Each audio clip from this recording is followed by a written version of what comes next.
te nangoo liggéey fonk seen réew bëgg seen tundu àndandoo Alfayda doomi Saalum mënuñoo dem te ànduñoo seeni réew mënuñoo dem te ànduñoo Alfayda rajo bi xew ci jamono rajo bi xew ci réew mi ne rajo bi xew ci biir Saalum kontaan naa ci yéen. Alfayda, c'est la référence. moo jiitu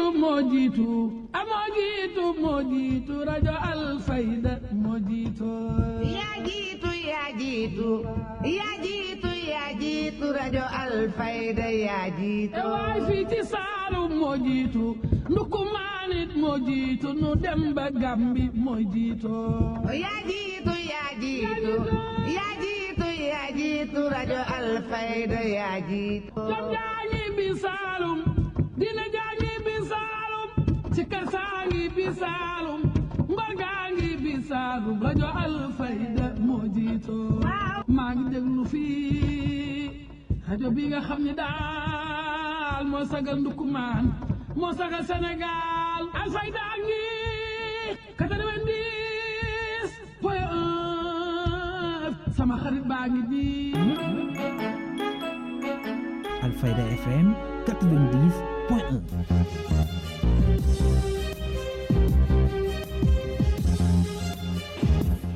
Merci de votre fidélité à la référence à 12h au studio Alain Momar Lo depuis Medina Baye. C'est parti pour la grande édition.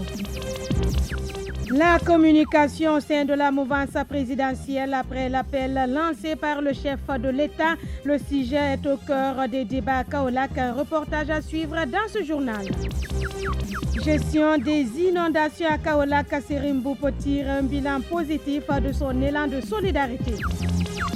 Hôpital régional de Kaolack remise hier d'un important lot de matériel offert par l'association Terre de Cœur, fruit d'un partenariat avec la consul générale du Sénégal à Marseille.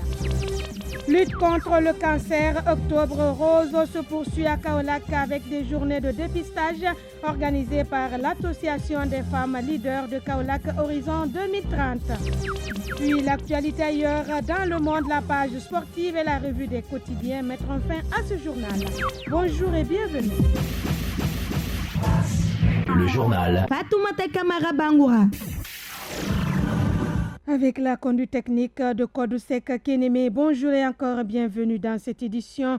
La communication au sein de la coalition Benno Bokk Yakaar vers une nouvelle dynamique. C'est en tout cas l'appel lancé par le président de la République face à la cacophonie qui règne au sein de cette grande majorité. À Kaolack, les citoyens se sont prononcés sur cet appel.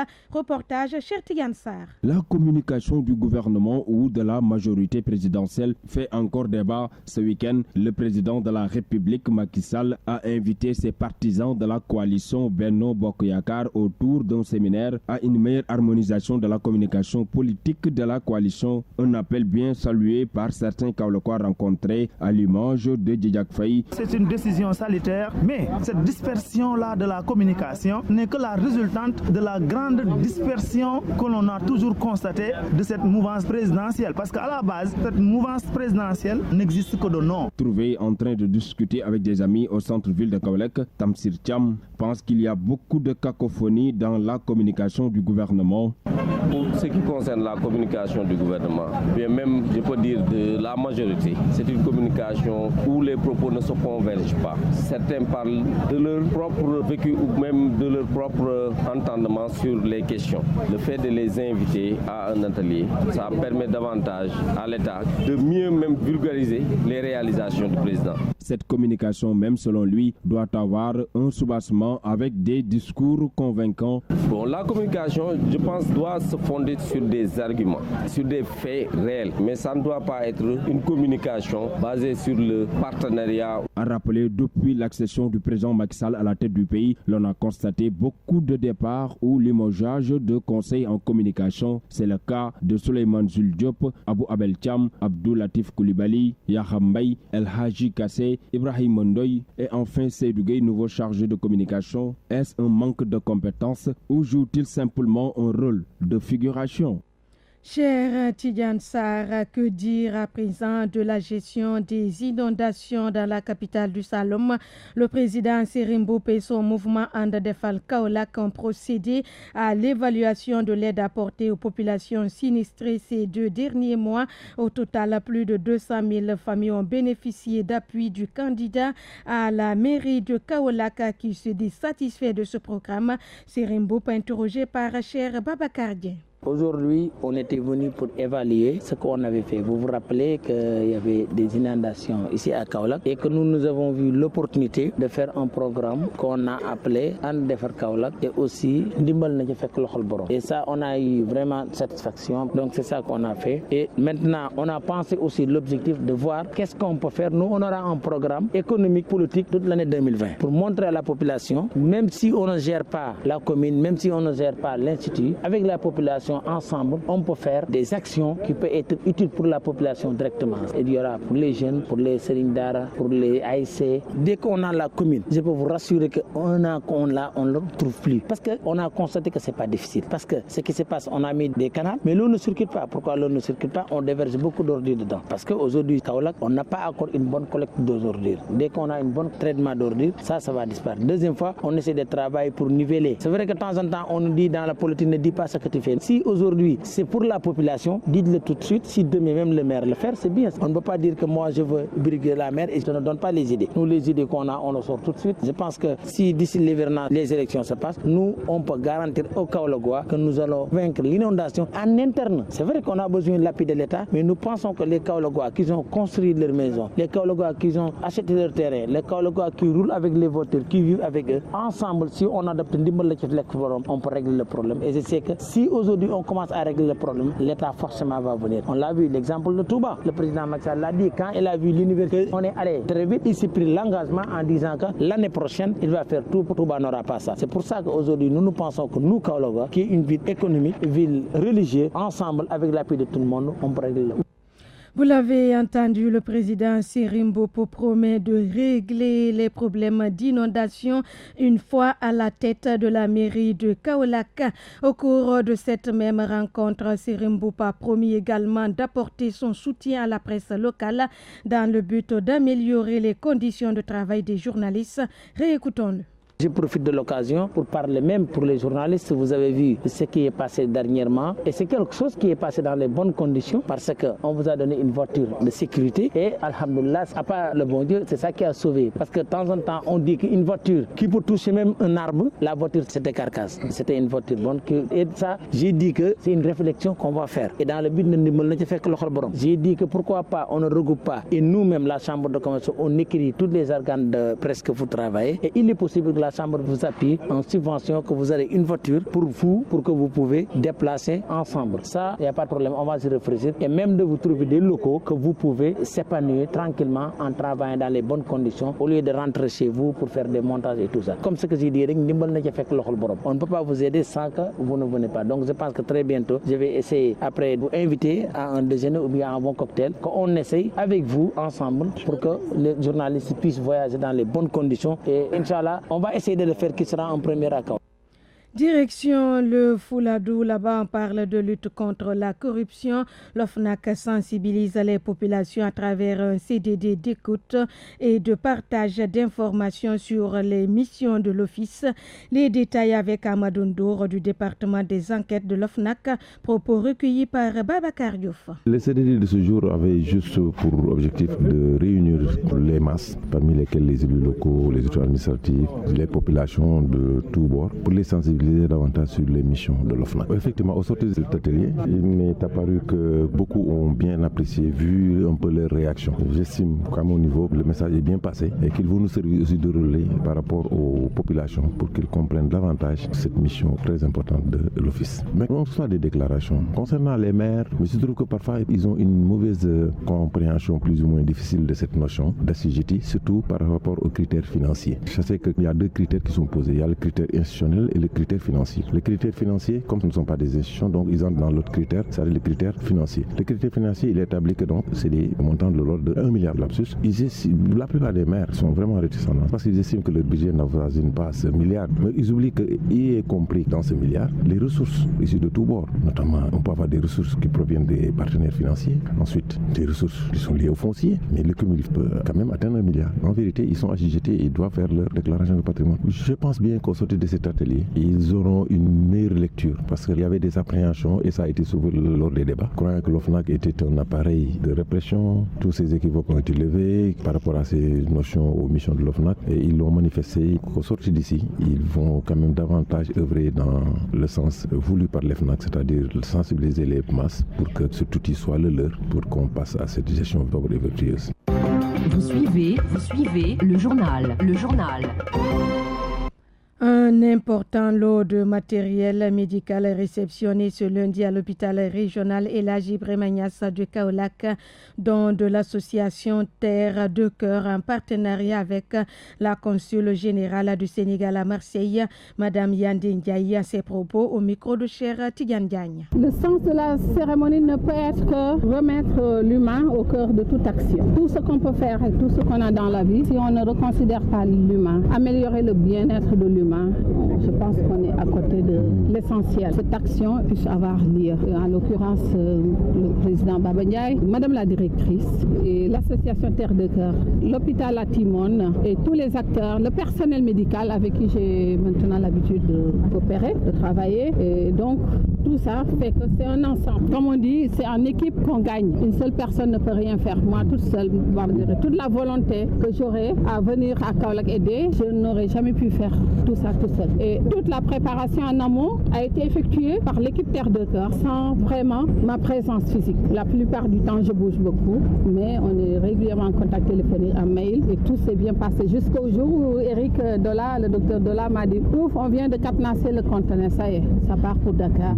À partir de ce moment, je me suis dit alhamdulillah, ça va arriver, Inch'Allah, et comme l'a dit monsieur le gouverneur, que l'utilisation maintenant qui va permettre d'avoir du résultat. Je l'ai déjà dit, le coût 70 000 € environ, et ça veut dire la composition du matériel, c'est l'essentiel, la plus grande, la grosse pierre, c'est une machine de dialyse par ultrafiltration de dernière génération, c'est la dialyse de réanimation, dialyse rénale. Chaque matériel nouveau, il faut une formation adaptée à ce matériel, en s'appuyant évidemment sur les fondamentaux qui sont leurs acquis déjà de technicité. Et c'est un appareil nouveau, donc formation nouvelle. Notez que la cérémonie de remise a été présidée par le gouverneur de région, Alioune Badara Mbengue, a magnifié le geste avant d'affirmer que ceci contribuera largement au relèvement du plateau technique de l'hôpital. Le gouverneur Alioune Badara Mbengue. Nous venons de recevoir un important don de matériel médical, du matériel de dialyse, les malades du rein et autres matériels, venant d'une fille de la région qui, au-delà de ses fonctions diplomatiques, n'a pas oublié ses terres d'origine. La raison pour laquelle, en rapport avec l'association Terre de Cœur, elle a pensé à sa région, Kaolack. Elle a pensé à l'hôpital régional de Kaolack, qui est un hôpital sous-régional, voire même international. Du point de vue dimension, du point de vue technique, mais aussi du point de vue situation géographique. Partout où l'on va au Sénégal, d'ouest en est, du nord au sud, pour joindre les 4 coins, partout où on va au niveau des différents pays de la sous-région, tels que le Mali, la Guinée, la Gambie, par la voie terrestre, on est obligé de passer par Kaolack. Et Kaolack aussi est traversé par la route nationale numéro 1. Donc, elle est exposée à toutes sortes d'accidents. Les populations aussi viennent ici pour se faire soigner. De telle sorte que le gouvernement du Sénégal est conscient de tout cela. De nombreux efforts sont faits pour le hisser donc d'un hôpital de niveau 2 vers un hôpital de niveau 3. Donc le don de ce matériel-là contribue à l'atteinte de cet objectif-là, donc du relèvement du plateau technique. Quand on reçoit ce matériel-là, nous ne pouvons que nous en réjouir. C'est la raison pour laquelle nous remercions infiniment. Après avoir réceptionné ce matériel qui va certainement améliorer la prise en charge rapide des malades dans les différents services, la directrice de l'hôpital promet de gérer tous les cas d'urgence sans référence en cette période de Magal. Khadidia Toussar, Kébé. C'est un don qui vient à son heure et un don extrêmement important parce que comme vous avez dit, c'est du matériel de chirurgie, du matériel d'anesthésie, de réanimation, du côté aussi de la maternité. Donc c'est surtout les secteurs un peu plus sensibles qui sont concernés. Donc c'est extrêmement important, d'autant plus que Kaolack est une ville carrefour, un axe central et on est même en plein temps dans la préparation du Magal de Touba pour tout mettre en place pour que le SAI soit aux normes davantage et que se préparer aussi en cas d'afflux massif. Donc tout ça, ce matériel contribue vraiment à rehausser le plateau technique à un niveau beaucoup plus important et dans les secteurs les plus sensibles comme la réanimation, comme le SAI, comme la maternité et comme aussi il y a du matériel aussi de dernier cri pour le service de néphro. On va voir ça avec les techniciens et ça permettra peut-être d'aller plus vite et de réduire la liste d'attente qui est assez soutenue quand même ici. Ça vraiment, c'est pas seulement pour le Magal, mais tous les événements qui concernent la ville, c'est le même dispositif qu'on reconduit. Et maintenant, pour des activités d'envergure, on essaie de voir en cas d'afflux massif. On a tenu une réunion jeudi passé pour faire le point avec les urgences, le CEDIM, c'est-à-dire l'aide au diagnostic, et tous les acteurs pour prendre les mesures qui s'imposent pour qu'il n'y ait pas de référence. Notre objectif, c'est 0 référence. Maintenant, s'il y a des cas extrêmement graves qu'on ne pourra pas prendre, on va les référer. Mais l'objectif, c'est 0 référence. Toute la prise en charge sera faite au niveau du centre hospitalier régional Ibrahima Niasse. Santé toujours, lutte contre le cancer du sein et du col de l'utérus. Les activités du programme Octobre Rose se poursuivent à Kaolack. L'association des femmes leaders de Kaolack Horizon 2030 a initié une journée de dépistage en partenariat avec le district sanitaire.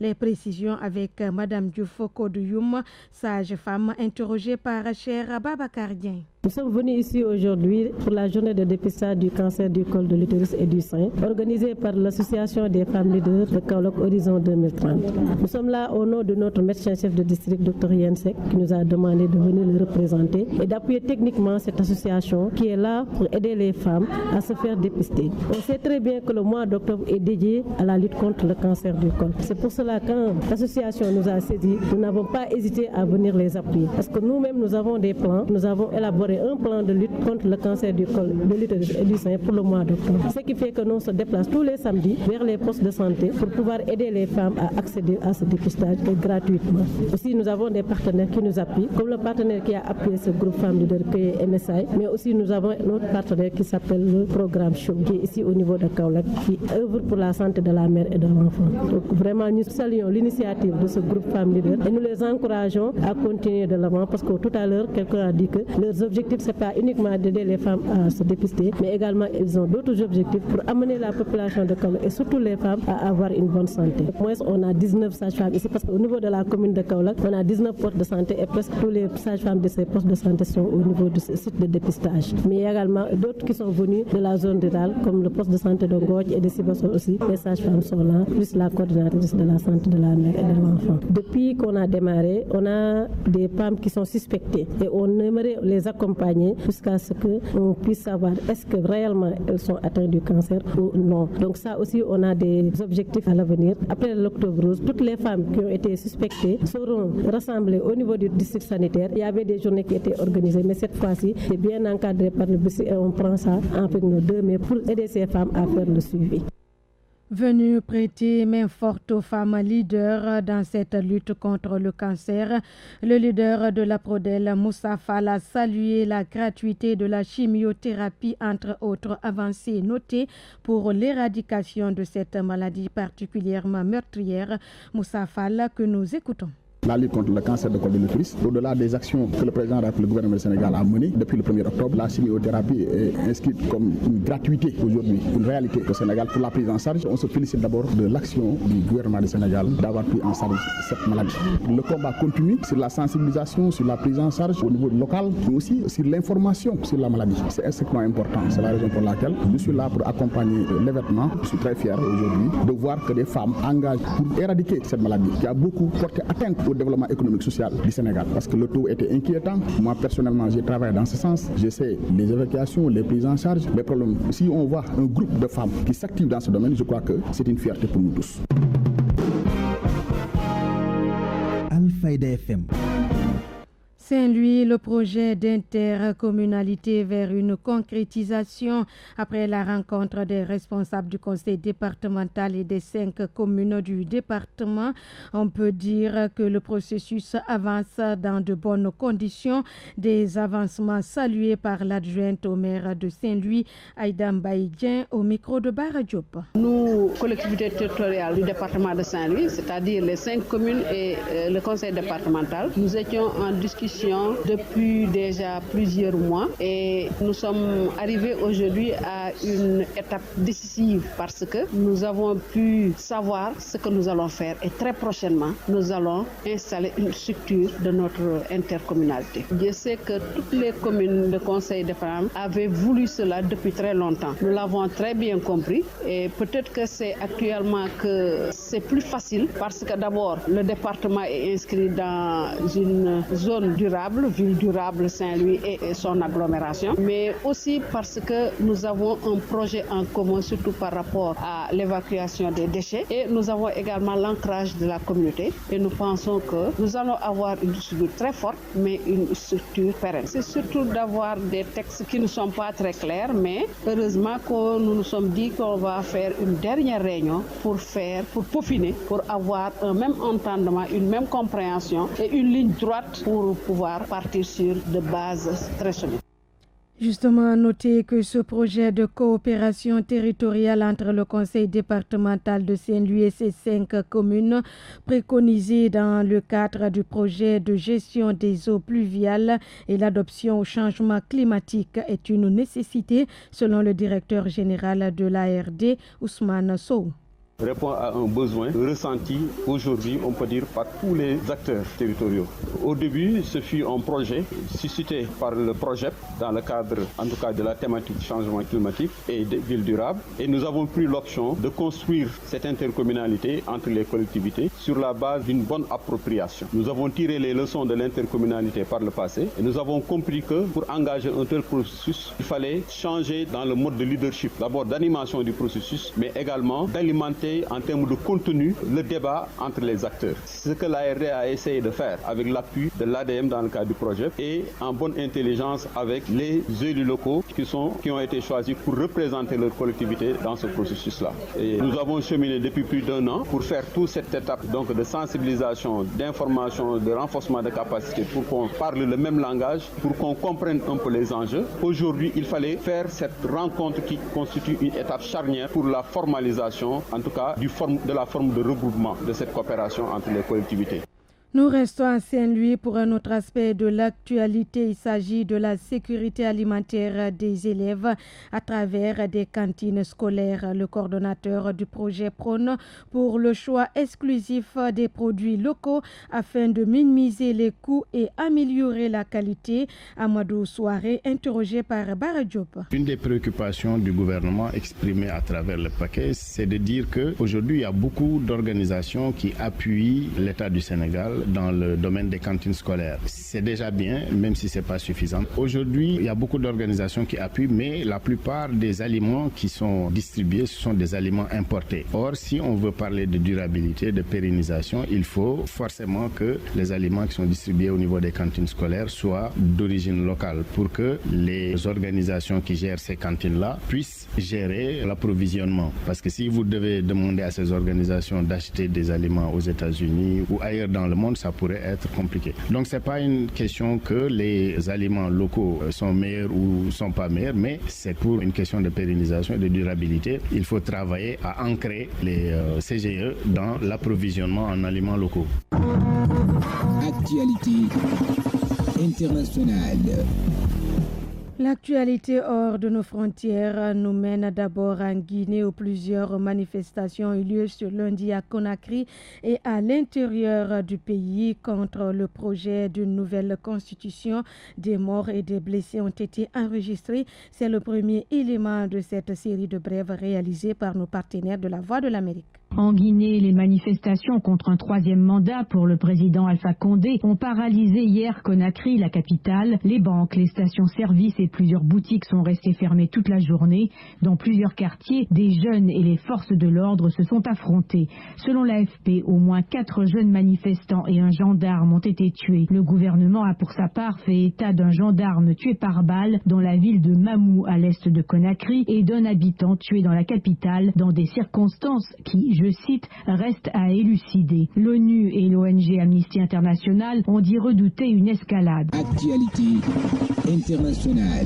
Dans l'autre Guinée, la Guinée-Bissau, la Cour suprême a validé hier les dossiers de 12 candidats à l'élection présidentielle prévue le 24 novembre, dont ceux du président sortant José Mario Vaz et des représentants des principales forces politiques. Actualité internationale. Au Burkina Faso, un couvre-feu nocturne de 45 jours du 21 octobre au 4 décembre a été instauré dans la région du Sahel. Une attaque dans une mosquée y a fait 16 morts et 2 blessés graves vendredi dernier à Salmossi. Le couvre-feu a été annoncé par le colonel Salfo Kaboré, gouverneur de la région. Hier, le président Roch-Marc Christian Kaboré a déploré dans un communiqué que des confessions religieuses fassent de plus en plus l'objet d'attaques terroristes ces derniers temps au Burkina, où des fidèles sont assassinés en plein exercice de leur foi. Actualité internationale. Au Nigeria, une nouvelle maison de l'horreur a été découverte dans une école coranique de l'état de Katsina dans le nord du pays. Plus de 300 jeunes garçons y étaient enchaînés, torturés et victimes d'abus sexuels, a annoncé lundi la police locale qui les a secourus. Cette découverte fait suite à une descente dans l'école coranique de Dora après que des étudiants se sont échappés dimanche de leur foyer et ont dénoncé dans la rue leurs conditions de vie. Actualité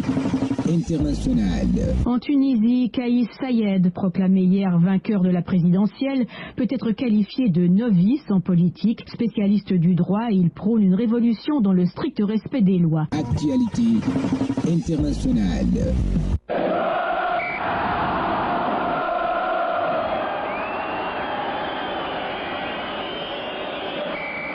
L'actualité sportive.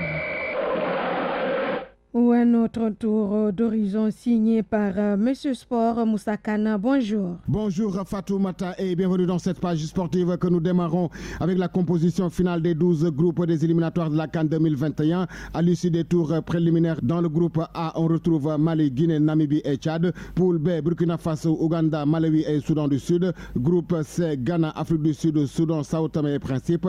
Groupe D, RD Congo, Gabon, Angola et Gambie. Groupe E, Maroc, Mauritanie, Centrafrique et Burundi. Groupe F, Cameroun, Cap-Vert, Mozambique et Rwanda. Groupe G, Égypte, Kenya, Togo et Comores. Groupe H, Algérie, Zambie, Zimbabwe et Botswana. Groupe I, Sénégal, Congo, Guinée-Bissau et Swatini. Groupe J, Tunisie, Libye, Tanzanie et Guinée équatoriale. Groupe K, Côte d'Ivoire, Niger, Madagascar et Éthiopie. Et groupe L, Nigeria, Bénin, Sierra Leone, Lesotho. Coupe du monde des moins de 17 ans qui se jouera au Brésil du 26 octobre au 17 novembre 2019. Le sélectionneur national de la catégorie U17, Malik Daf, a dévoilé la liste des joueurs qu'il amènera en Coupe du monde au Brésil pour tenter d'aller le plus loin possible. Jeux mondiaux de la plage qui se déroulent à Doha au Qatar. Le Sénégal est éliminé malgré sa victoire face à l'Ukraine 7-5. L'Iran s'est adjugé la première place du groupe et jouera la première demi-finale. Tournoi de l'IFOA 2019 remporté par le Sénégal devant le Ghana. Au titre des récompenses individuelles, Jean Moussé, le capitaine guinéen, a été élu meilleur joueur de la compétition. Le soulier d'or du meilleur buteur est revenu au capitaine ghanéen Cheifou Mounoumi, auteur de 4 réalisations, et enfin le gardien du Libéria remporte le gant d'or. En Europe, 8e journée qualification de l'Euro. Hier, un but partout entre la France et Turquie. Moldavie perd devant Albanie 0-4. Islande bat Andorre 2-0. Bulgarie s'incline devant l'Angleterre 0-6. Kosovo bat Monténégro 2-0. 0. Ukraine bat Portugal 2-1. Lituanie perd devant la Serbie 0-2. Ce soir à 18h45, Suède reçoit Espagne. Il Faroé reçoit Malte. Roumanie jouera contre la Norvège.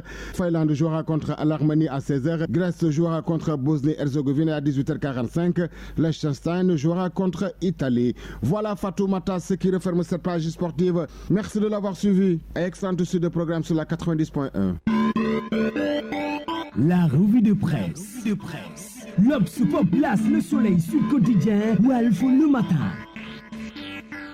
12 heures passées de 28 minutes, place au quotidien paru ce mardi. Ils sont lus commentés par le prince du Saloum, Chersar. Bonjour, la mimique du palais, c'est le titre qui barre la une du journal Le Quotidien L'Observateur pour parler de l'ancien Premier ministre et l'actuel présidente du Conseil économique, social et environnemental Aminata Touré. Pour certains qui lui dénient une base politique, Aminata Touré n'a pas encore toute l'étoffe de ses ambitions, fait remarquer la publication Ousmane Sonko, autre acteur politique pas moins ambitieux que l'ancienne garde des Sceaux, fait la une de Sud Quotidien, le journal qui revient sur un rapport accablant de la commission d'enquête parlementaire, la probable plainte qui va s'en suivre et les retrouvailles entre Abdoulaye Wade et Macky Sall évoquent sans détour une mise à l'épreuve du troisième homme de la présidentielle de février dernier. Le journal du groupe Sud Communication dresse la situation d'un homme esselé face à un rouleau compresseur. Le déclenchement de la procédure judiciaire contre Sonko intervient dans un contexte de retrouvailles politiques entre Wade et Macky Sall et de rencontres entre le leader de Rewmi Idrissa Seck et l'ancien maire de la capitale Khalifa Sall, deux acteurs politiques dont les rapports avec le jeune opposant paraissent glacés, analyse la publication. Quant à Le Quotidien, il s'intéresse au renouvellement du bureau de l'Assemblée nationale en faisant savoir que les deux présidents de groupes parlementaires ont vu leur fauteuil vaciller si le président de la République n'a pas entendu les récriminations de certains de ses députés contre Aïmirou Gningue, président du groupe de la mouvance présidentielle. Serigne Cheikh Mbacké Bara Dolly, président du groupe parlementaire de l'opposition, devra convaincre Wade et ses alliés alors que le nom de Toussaint Manga a circulé un temps pour le remplacer, rapporte la publication qui fait dans le même temps état de tractation en direction du renouvellement du bureau de l'Assemblée nationale. Pendant ce temps, le quotidien national Le Soleil accorde la priorité aux perspectives monétaires au sein de l'Union économique monétaire ouest-africaine en posant le débat sur l'avenir de cette union en lien avec la future création d'une nouvelle monnaie commune au sein de la communauté économique des États de l'Afrique de l'Ouest CEDEAO. L'éco-nom de la future monnaie en question, écrit le quotidien à sa une. Il était déjà question de monnaie lors de la création de l'UEMOA en 1994. Aujourd'hui, on est dans un autre contexte monétaire, la création de l'éco, la nouvelle monnaie de la CEDEAO, la célébration du Grand Magal de Touba, manifestation religieuse commémorant le départ en exil du fondateur du mouridisme, Cheikh Ahmadou Bamba Mbacké, 1853-1927. Vox Populi revient sur les repas gratuits offerts sur la route, alors que le quotidien LAS insiste sur les difficultés de transport des pèlerins en partance pour la cité religieuse de Touba. À 72 heures du Grand Magal de Touba, les fidèles mourides rallient la ville sainte. Certains y vont à bord de leur propre voiture, tandis que d'autres sont obligés d'emprunter les transports en commun. Devant la ruée des voyageurs, les chauffeurs ont fait grimper les prix du transport qui varient entre 3 000 et 12 000 francs CFA, écrit le journal à vos kiosques et bonne lecture. Alfayda FM 90.1.